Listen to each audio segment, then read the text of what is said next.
The Congress people are saying, what is the big deal if Rahul Gandhi beat up somebody? Why are you getting so angry if Rahul Gandhi beat up somebody?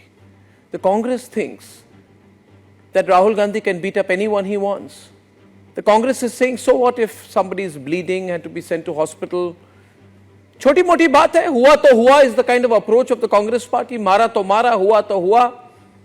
हम नेहरू गांधी वाड्रा परिवार से जो मन में आए करेंगे. This is the attitude of the Congress party. They are angry with us in the media that we are questioning why Rahul Gandhi almost assaulted a woman member of parliament. इनको गुस्सा है कि हम सवाल क्यों पूछ रहे हैं कि राहुल गांधी ने अहंकार में या एक अनकंट्रोलेबल रेज में इस तरह की हिंसक घटना की, इस तरह से मारा and beat up a person so badly that they had to be taken to an ICU. जो तस्वीर आप देख रहे हैं, stay with those visuals, ladies and gentlemen. You are seeing that the victim is lying down. He has a head injury. He is bleeding all over. And Rahul Gandhi को पूछा जा रहा है, आपने ऐसा क्यों किया? Why did you do this act of गुंडागर्दी? And Rahul Gandhi says, मैंने कुछ नहीं किया, and goes away. Ladies and gentlemen, अगर कुछ नहीं किया होता, Rahul Gandhi would not have come to see what happened. Rahul Gandhi has carried out an act of violence that has been a black day in the history of our democracy. The country will never forgive him. Today, congressmen don't support him. India Alliance leaders don't support him. Only Priyanka Vadra supports him. Ladies and gentlemen, I have a few questions. And I want to ask all the people watching the program tonight, in case this video is going across to you, spread it everywhere you can.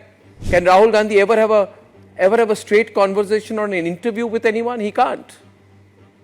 10 years back when he faced me, he couldn't face me. He couldn't answer my questions.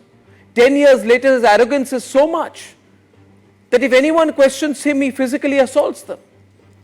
Has a leader of opposition in the country ever nearly assaulted a woman member of parliament?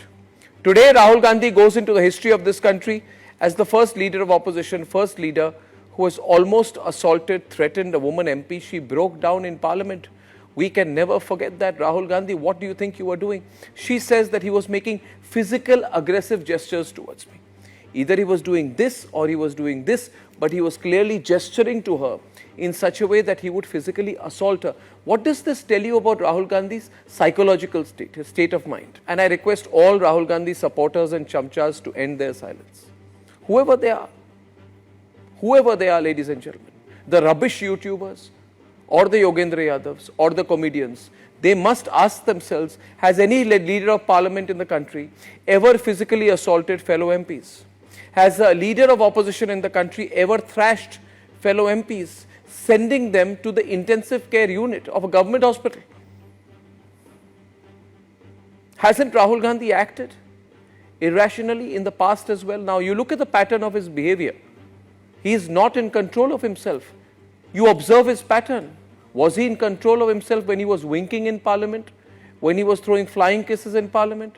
When he tried to come and hug Prime Minister Narendra Modi? He was not in control of his emotions. He was not in control of his own state of mind. And such a person is capable of great violence and great misconduct. We are worried today, had this kind of man had a weapon with him, God knows what he would have done. And when he knew that someone was bleeding, someone was hurt, why did he walk away? Knowing that he had injured an elderly member of parliament. Can Rahul Gandhi assault elderly MPs and women MPs and get away with it? Should Rahul Gandhi continue, ladies and gentlemen, even after this, as the leader of opposition of our great country? And my position is no. Absolutely not. Our country, Bharat, deserves better. Much, much, much better. We don't deserve a member of parliament like this who carries out an act of violence, leave alone a leader of the opposition holding a constitutional position. We are embarrassed and ashamed at what happened in parliament. It's a black day in the history of our country. Ladies and gentlemen, this is unforgivable. Spread the video everywhere. Share your thoughts. And please, let us please ensure that this never happens again. It's gone too far now. Just too far. This much and no more.